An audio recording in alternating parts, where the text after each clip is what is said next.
Magic Maze Tower, I believe, is the fourth product in this line. We had Magic Maze, and then we had a Magic Maze on Mars or something like that, and there was a kids version. This is Magic Maze Tower standalone. This one here says, hey, no stress on the back. There's no timer. Magic Maze had a timer.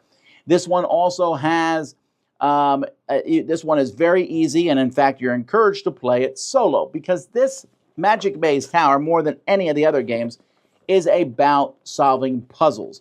And to that end, in here, you're going to get a bunch of puzzles to solve, and look how many there are.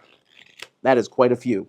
Here, let me show you. So you play through a scenario, and it'll tell you how hard that scenario is, and each scenario will show you which of the different people you start with and where they start. So, for example, this one starts with the purple and the orange, the green, and the yellow. There is a fifth character, the blue.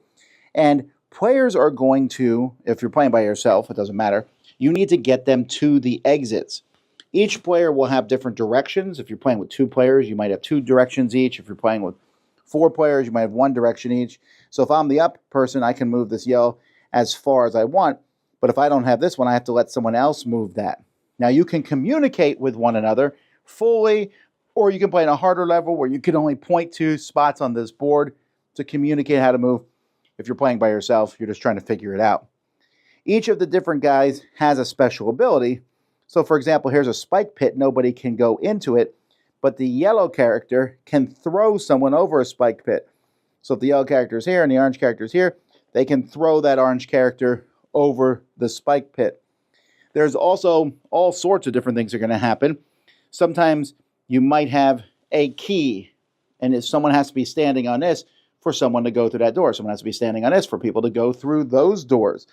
Sometimes there are ladders.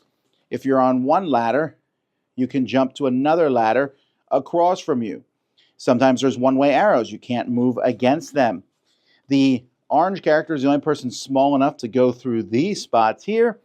The ranger can jump over somebody. So if he's here, he can jump over to the other side.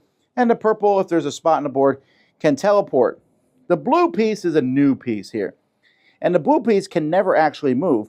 What they can do is, let's say the blue piece is there, they can move to a spot that's directly next to another piece. So they can move here, they can move there, they can move there. And so you have to figure out how to get them in. In fact, this is a new piece that's not available in the original Magic Maze. So they come with 2 tiles for the Magic Maze original game. So if you want to add in the new piece, you can. Now these tiles come in sets. So this is set 2, for example.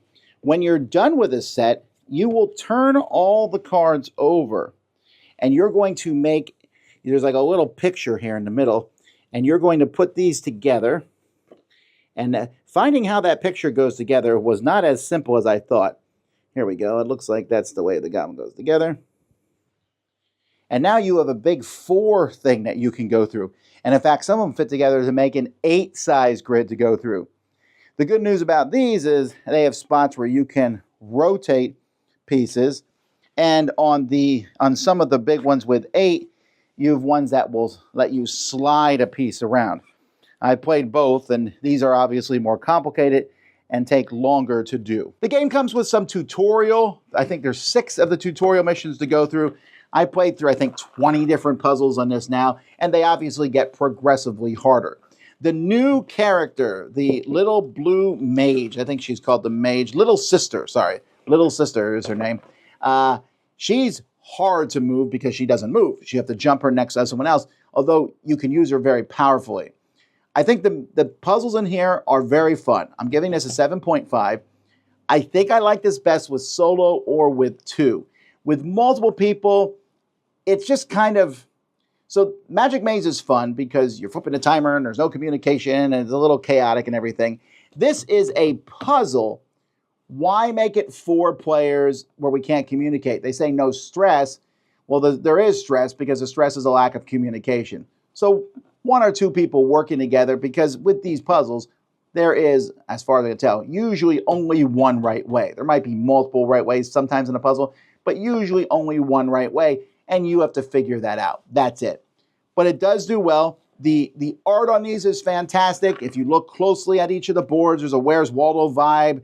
Every board has different artwork. It's a fantastic product. If you're looking for like a puzzle type thing, like a think fun thing, I really enjoy this. And even though I said, you can play it solo and it works well, the 2 is nice because you're just you moving 2 different ways, and that's fun. And it is, of course, a nod to the original Magic Maze Tower. I haven't tried the little sister in Magic Maze, but there's also that if you want to add another character and make that game more robust. So Magic Maze Tower.